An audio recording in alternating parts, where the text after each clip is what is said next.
They say betrayal feels like a knife. But when it's your family holding the handle, it feels colder than steel. New Year's Eve, the night people celebrate new beginnings. For me, it was the night my family tried to erase me from everything I'd built. I remember every sound, the laughter, the champagne popping, the projector humming, all while they planned to give away everything that was already mine. My name's Isla Monroe, and I built my empire in silence. By 33, I'd developed commercial properties worth nearly $50 million. My company, Monroe Development Group, owned projects across 3 states. But to my family, I was just the girl who sells condos. They never asked. Never cared to know that the family estate they lived in, 3 homes spread over 8 acres outside Boston, was mine. Every brick, every inch, every blade of grass, the main house, the guest house, and the carriage house, all purchased under my holding company, Monroe Holdings LLC. My parents lived in the main house. My sister, Claire, and her husband in the guest house.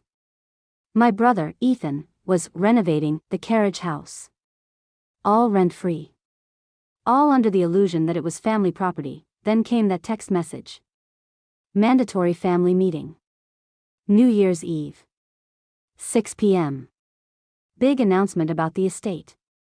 I stared at it for a long time. Whose estate? I whispered. The next evening, I pulled into the driveway, headlights cutting across cars I didn't recognize. Inside, the house looked like a gala. Champagne, catering, relatives everywhere.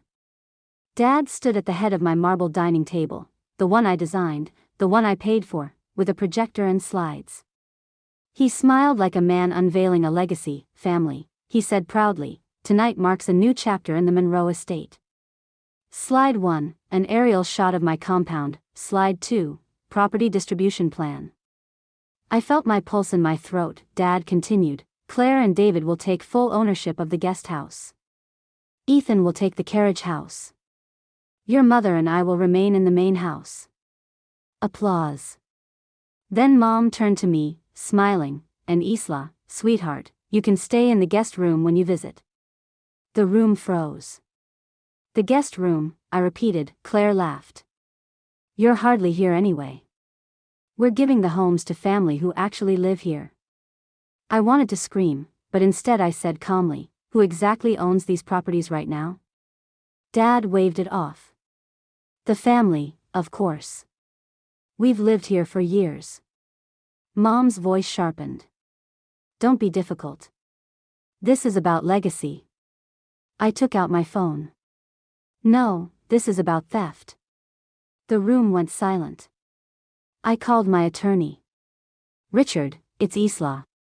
I need you at the compound. Now. My father's face went red. You're not bringing lawyers into this house.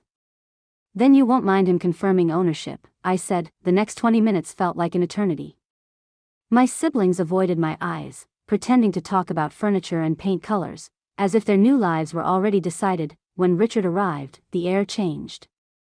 Expensive suit, briefcase, calm voice that could slice through concrete. Good evening, he said. I understand there's confusion about property ownership. Dad forced a smile. No confusion. It's family property. Richard laid out 3 documents on the table. According to county records, all 3 properties are owned by Monroe Holdings LLC. Sole member and manager, Isla Monroe. The silence was deafening. Claire grabbed a paper, scanning it like it would change if she looked hard enough. This can't be right, she whispered. You've lived here as guests, Richard said evenly. Miss Monroe purchased this property in 2021. Cash. Dad's jaw tightened. This has been our home for 5 years. Correction, Richard replied. It's been your daughter's investment. You've occupied it rent-free. Ethan stood up, shaking his head. You don't have $7 million lying around. I'm a developer, I said. Not a condo agent. My portfolio's worth over $25 million. Mom's voice cracked. You own all of this? For 8 years, I said quietly. You never asked. Richard unfolded another set of papers. Loan records. $50,000 to Claire and David for their wedding. $75,000 to Ethan for his restaurant. $30,000 to Mr. and Mrs. Monroe for tax debt. All unpaid. Claire's voice shook. You said those were gifts. I said loans, I replied. You decided they were gifts. David spoke softly. So, legally, we have nothing. Nothing, Richard said. In fact, attempting to transfer ownership of these properties would constitute fraud. Dad's face went pale. Mom began to cry. We thought it was ours. We thought you wanted this for the family. You thought wrong, I said. You wanted to organize an estate that never belonged to you. Richard leaned forward. Miss Monroe, you have options. Eviction. Rental agreements. Or continued rent-free occupancy with signed acknowledgement that you are sole owner. Claire gasped. You'd evict us? Your own family? You tried to steal my properties on New Year's Eve, I said. This is mercy. Nobody moved. The clock ticked. Fireworks began outside, faint pops echoing through the windows. Finally, Dad whispered, What do you want? I want what's mine, I said. You'll destroy those transfer papers. You'll sign documents acknowledging I own everything. And you'll repay every loan, $155,000 total. Claire's voice broke. We can't afford that. Then make payments, I said. 5 years, 6% interest. Or I'll pursue legal action. Ethan slammed his fist against the table. You're tearing this family apart over money.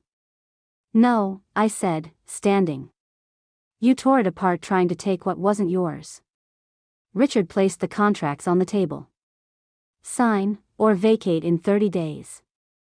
One by one, they signed. Claire's hands trembled. Ethan's eyes burned with hate.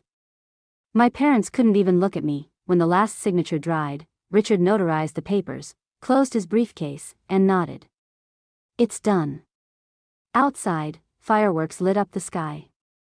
Inside, silence. Happy New Year, I said, and walked out. I drove back to my penthouse, opened a bottle of champagne that cost more than their yearly property tax, and drank to peace, the kind you can only buy with boundaries. Word spread fast.